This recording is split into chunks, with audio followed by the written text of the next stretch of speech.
बिस्मिल्लाहिर्रहमानिर्रहीम अस्सलाम वालेकुम। दोस्तों, आज की इस वीडियो के अंदर मैं आपको इस इलेक्ट्रिक आयरन के बारे में बताऊंगा कि ये जो इलेक्ट्रिक आयरन होती है इसके अंदर वायर के कनेक्शन किस तरीके से किए जाते हैं। अगर ये आयरन ख़राब हो जाए तो इसको किस तरीके से चेक किया जाता है कि ये इलेक्ट्रिक आयरन ख़राब हो गई है, ये मिसाल के तौर पर रिपेयर हो सकती है या नहीं हो सकती।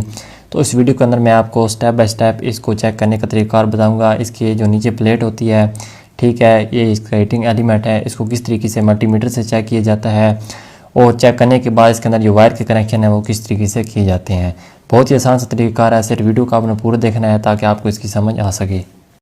तो जैसे कि दोस्तों यहाँ पर मेरे पास अब ये जो इलेक्ट्रिक आयरन है ये है नेशनल कंपनी की, ठीक है। जैसा कि यहाँ पर इसकी जो प्लेट होती है इसके ऊपर भी जिस कंपनी की इलेक्ट्रिक आयरन हो उसका नाम मेंशन होता है। जैसे कि यहाँ पर आप देख सकते हैं ये नेशनल कंपनी की है, पैनासोनिक। और जो नेशनल कंपनी की इलेक्ट्रिक आयरन होती है उनकी जो तकरीबन ये कनेक्शन का तरीक़ाकार सेम ही होता है। कुछ के अंदर मुख्तलिफ भी होता है लेकिन जो ज़्यादातर का कनेक्शन का तरीक़ाकार है वो सेम ही होता है। अब सबसे पहले दोस्तों, अगर आप कोई भी इलेक्ट्रिक आयरन इस तरह की जो नेशनल की होगी, पैनासोनिक की, ओपन करेंगे और इसकी बैक साइड पे आपको इस तरह 3 ये लेग इसकी नज़र आएंगी।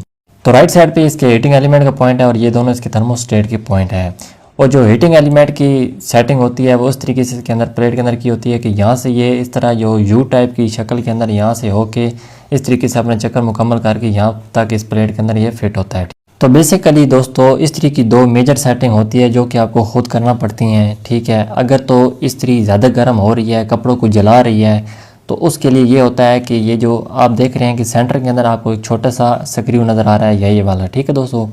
अगर ज़्यादा वो कपड़े जला रही है ना तो इस स्क्रू को आपने टाइट करना होता है। जिस तरीके से अगर कवर देंगे तो सेंटर में ये होल है, होल के अंदर ये स्क्रू नज़र आ रहा होता है। अगर ज़्यादा गर्म हो रही है तो इस स्क्रू को आपने टाइट करना है, ठीक है। मिसाल के तौर पर बहुत ज़्यादा मतलब ये गर्म हो जाती है, कपड़ों को जला देती है, तो इस तरीके से आपने स्क्रू को थोड़ा सा टाइट करना है। अगर सेम इसी तरीके से मतलब गर्म नहीं हो रही, मतलब कम गर्म हो रही है, आप चाहते हैं कि इस तरीके को थोड़ा ज़्यादा गर्म होना चाहिए, तो इस तरीके से आपने स्क्रू को उल्टे हाथ लूज़ करना है। यहाँ से आपने तो इसको थोड़ा सा लूज़ कर लेना है, ठीक है। जब आप लूज़ करेंगे ना तो फिर ये है कि ये थोड़ी सी जल्दी जो है ऑन हो जाएगी और जल्दी गर्म हो जाएगी। तो बेसिकली इसकी ये 2 सेटिंग होती हैं। असल में इस तरह की जो बेहतरीन सेटिंग वो ये होती है कि जहाँ पर ये ब्लैक पट्टी आप देख रहे हैं ना कि ख़त्म हो रही है, यहाँ पर इस तरीके के इंडिकेटर को ऑन हो जाने चाहिए। अगर आप जल्दी ऑन कराना चाहते हैं, ज़्यादा गर्म मतलब हो, तो फिर ब्लैक पट्टी से भी थोड़ा सा पीछे इसको आपने सेटिंग करनी है। जैसे कि मैंने आपको बताया इस स्क्रू को आपने लूज़ करना है, तो ब्लैक पट्टी जहाँ पर एंड हो रही है उससे भी ये पहले ऑन होगी। तो सूरत में फिर ये होगा जल्दी ये गर्म हो जाएगी, तो हो सकता है ये फिर कपड़ों को जलाने लगे। तो बेहतर तरीक़ाकार ये है कि जहाँ पर ये ब्लैक पट्टी ख़त्म हो रही है यहाँ पर इसके इंडिकेटर को ऑन हो जाना चाहिए। अब मिसाल के तौर पे दोस्तों इलेक्ट्रिक आयरन ऑन तो हो रही है लेकिन ये बिल्कुल गर्म नहीं हो रही, तो इसको किस तरीके से चेक करना है। सबसे पहले दोस्तों हमने इसके थर्मोस्टेट को चेक करना होता है, फिर इसके बाद इसका जो ये हीटिंग एलिमेंट है इसको चेक करना होता है। इसको चेक करने के लिए 2 तरीक़ाकार होते हैं, एक सीरीज़ लैंप होता है, सीरीज़ बोर्ड यानी कि, और उसके बाद एक कलामीटर की मदद से इसको चेक करना होता है। तो अभी मैं आपको कलामीटर की मदद से इसको चेक करके दिखाता हूँ कि किस तरीके से चेक करना है। सबसे पहले आपने इसको कंटिन्यूटी टेस्टिंग पे इसकी जो सिलेक्शन है मीटर की वो करनी है, ठीक है।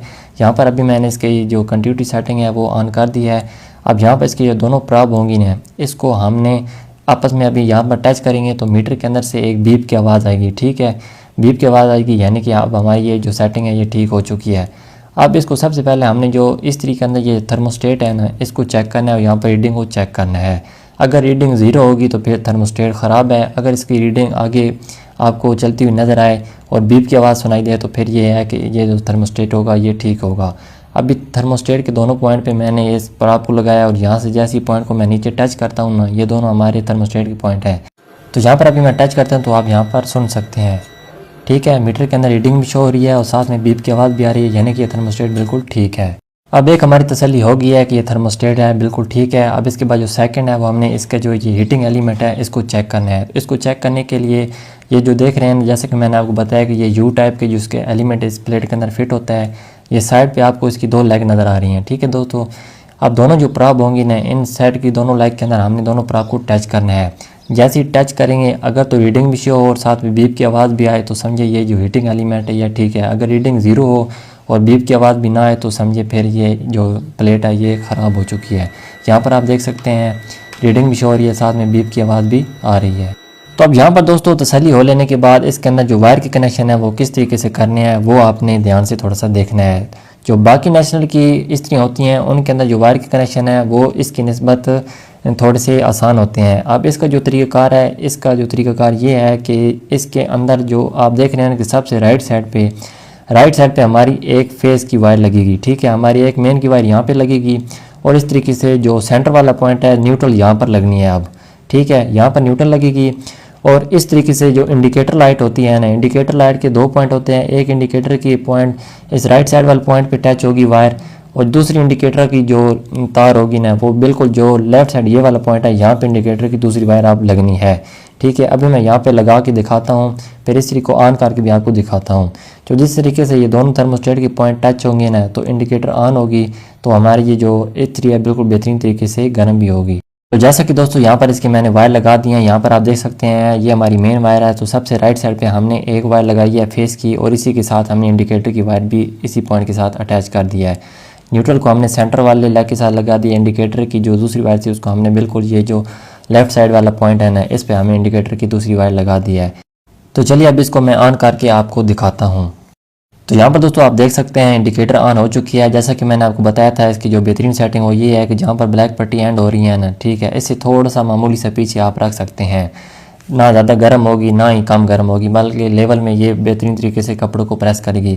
अगर आप चाहते हैं ना कि आपकी जो ये इलेक्ट्रिक आयरन है ये थोड़ा सा ज़्यादा गर्म हो, तो जैसा कि मैंने आपको बताया था इसके जो स्क्रू अंदर लगा है इसको आपने उल्टे हाथ लूज़ करना है, तो फिर ये और भी पहले ऑन हो जाएगी, ठीक है। अगर आज ज़्यादा गर्म हो रही है तो फिर आपने इसको सीधे हाथ टाइट करना है स्क्रू को इस तरीके से, तो इस तरीके से फिर ये होगा कि थोड़ा सा ये लेट जो है ऑन होगी।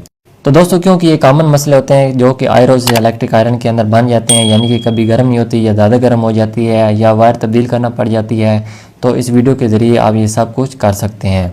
अगर दोस्तों आपको ये वीडियो अच्छी लगे, वीडियो एक लाइक ज़रूर कर देना।